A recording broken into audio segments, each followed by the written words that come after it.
Dr. Lewis says her #1 goal for her students is rooted in activism. She wants them to be active in their communities and fight for a better future. Ray and Micah, these are young people who are really teetering on the edge of not being able to finish high school, and the team at Campos is helping to pull them through with those wraparound services at a really critical moment in their lives. All right, Gaynor, thank you so much. And Gaynor's going to stay with us for tonight's discussion, but we also want to introduce you to our panel of experts here to talk more on education and outreach. Arne Duncan is the former U.S. Secretary of Education under President Obama. As you know, he also served as the CEO of Chicago Public Schools for nearly 8 years. Christopher Goins is the Chief Equity Officer of Thrive Chicago. Before moving to Thrive, he was the founding principal of Butler College Prep. That's a charter high school on the city's far south side that focuses on serving low-income Black students. At Butler, Chris made it his mission to recruit teachers that reflect the community.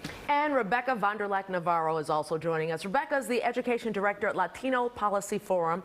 Her team focuses on early childhood through high school and the promotion of bilingual education and equitable access for those with cultural differences. Welcome to all of you. Thank you so much for joining us today.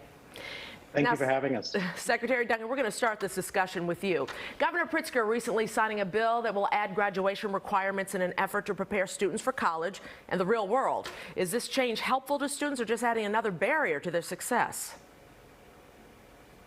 Students have been through so much this past year, and we have to all do everything we can as adults to help them academically, educationally, socially, emotionally, help them catch up. And I say we gotta use this time now to help students learn, help them grow, help them heal, and help them play.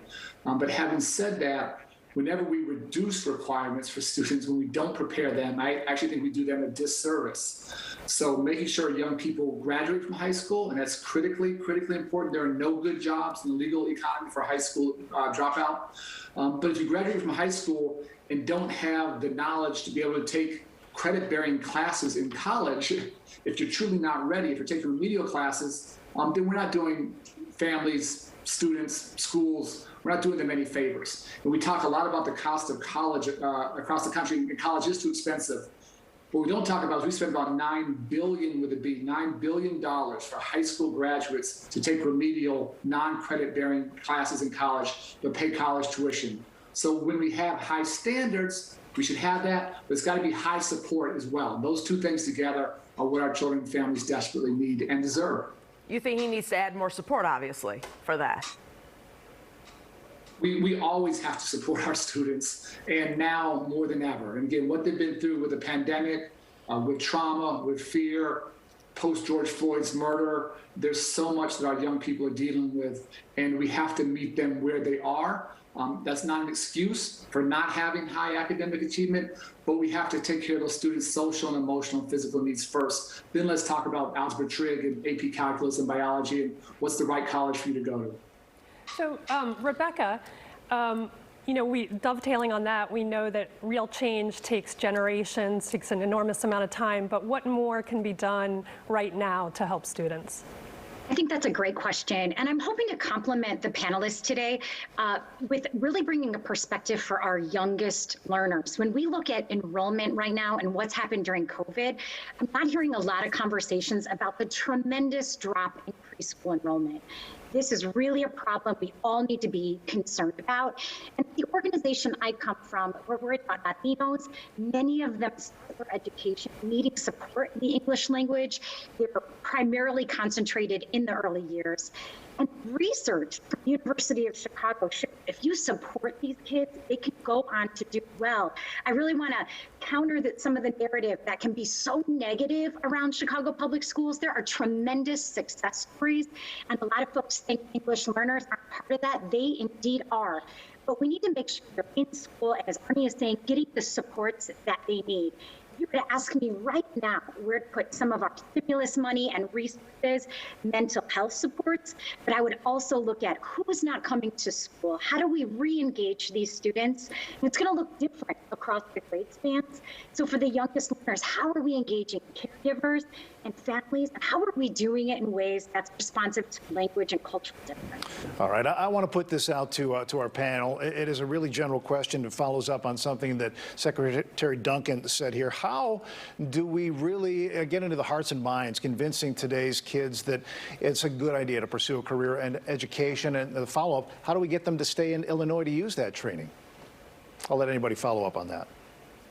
And I can speak to that, and I think that's a wonderful and very relevant question. I think we are positioned to do at Thrive Chicago, and part of my role as the Chief Equity Officer there, we are squarely putting education and equity at the center of what we're doing in Thrive Chicago. And how we're doing that is that, number one, we are engaging various groups of educators that typically we don't talk to. We are squarely focused on engaging men of color who are educators. Research is supporting that if a student in elementary school has one teacher that looks like them, and specifically when we think about Black students and having a Black male teacher, their likelihood to graduate from high school and go to college increases substantially, almost over 15%. And that's just if we have one teacher.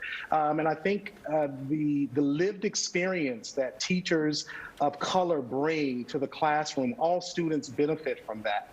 And that's how we can start thinking about and thinking differently around education, where putting the right people in front of our students can definitely help our city avoid breeding so many opportunity youth that are disconnected from our society.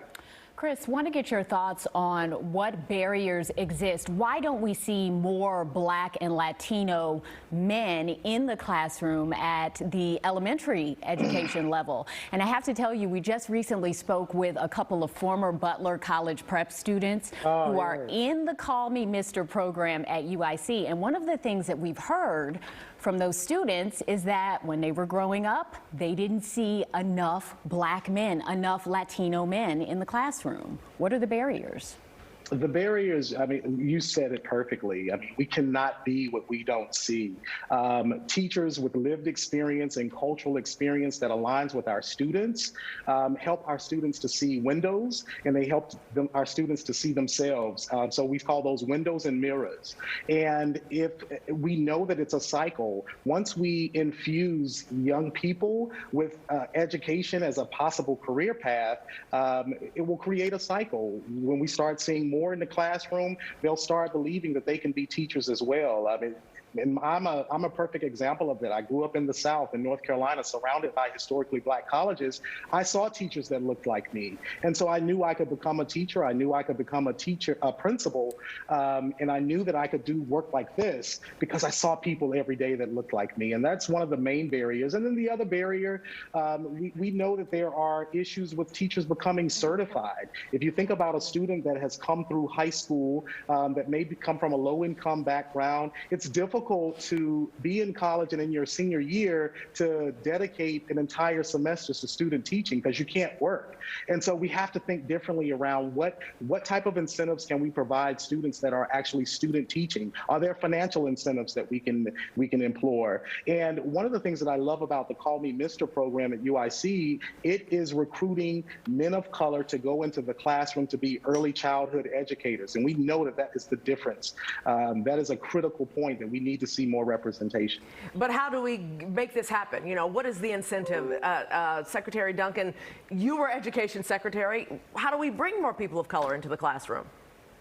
Well, there's not one strategy, but first of all, we have to make that a goal, and we have to be upfront and honest about it. If you look across the country, less than 2% of our teachers are Black men of color, less than 2% of our teachers are Latinx men of color. And so there's a desperate need. And I also want to be clear, that's not just for Black and Latino children, that's for everybody's children. All of our children, you can see that diversity of educators in front of them.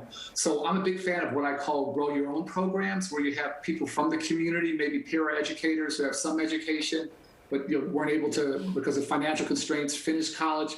They're from the community, they're committed to the community. Can we keep them going? How do we provide some financial relief for college debt for folks going to education? We worked hard on that with a public service loan forgiveness program with the Obama administration. We know that Black and Latino families take on more debt, have more family responsibilities. There are lots of folks who have a heart for teaching, but unfortunately they don't think they can afford it because we don't pay teachers enough. So removing some of those financial impediments are hugely important. And then we talked about, Chris talked about the HBCUs and MSIs. We have fantastic pipelines. We have to continue to tap into those pipelines, support those programs. Wildly disproportionate number, particularly of our Black educators, male and female, come from our HBCUs. We have to support those efforts and help those programs not just survive in these times, but thrive. So it can't be one strategy. It's got to be a commitment, set some concrete goals, hold ourselves accountable each year for improving those numbers across the educational spectrum, but particularly those elementary grades that you talked about. Thank you all so much. We could talk all day about this. We want to thank Christopher Goins, Secretary Absolutely. Arnie Duncan, Rebecca, who just popped back in, Vanderlak Navarro, and thank you so much. Be safe, be well. Thank you.